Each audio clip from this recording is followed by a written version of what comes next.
Hi, I'm Brian Douglas, the FICO Insider. Today let's talk about factors that affect your FICO score, which is the key to successful credit repair. You know, a high FICO score is the prize you're looking for when you're trying to repair your credit. In order to win that prize, you need to know how the FICO boosting game is played. You may be surprised to learn that factors such as your age, sex, education level, marital status, whether you own your home or rent, your length of employment, and even if you may pay more than your minimum monthly payment, those are not included in your FICO score. The exact formula that makes up your FICO score is top secret, kind of like the formula for Coke and the Colonel's secret recipe. But basically, here's how it works in order of importance.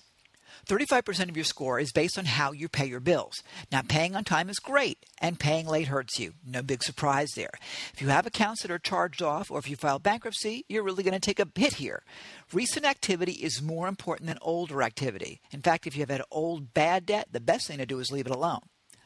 30% of your score is based on how much credit you have available and how much you're using of that amount available. This includes all credit sources, home equity lines of credit, car loans, mortgages, credit cards, and so on. It's bad to have almost no credit. It's good to have a reasonable amount, and it's not great to have too much. Why too much? Because statistically, if you have the credit, you'll use it, and that translates into risk. Lenders want people who have enough credit available to show that they're responsible, but no more.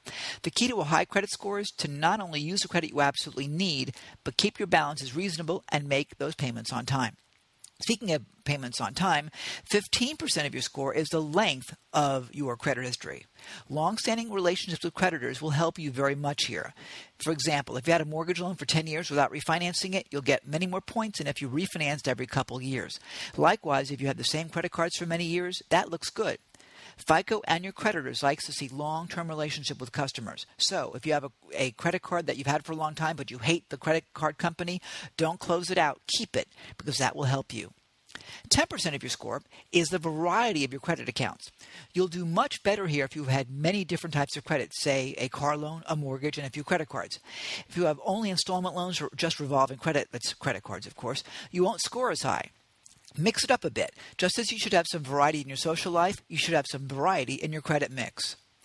10% of your score is based on the number of recent applications for new credit. So if you're shopping around for a new loan or floating balances between new credit card accounts, you may look riskier to the credit card companies. There are some strategies here to minimize that. Now, that's 100%, but there are other factors to consider too, and FICO does include them to some degree, so you need to be careful about some of those factors as well. So there you are. That's just the knowledge part. Now comes a strategy of what to do with this information. To get the rest of the details about what to do next and receive my free special report, The Great Credit Score Scam Revealed, visit creditreboundinstitute.com.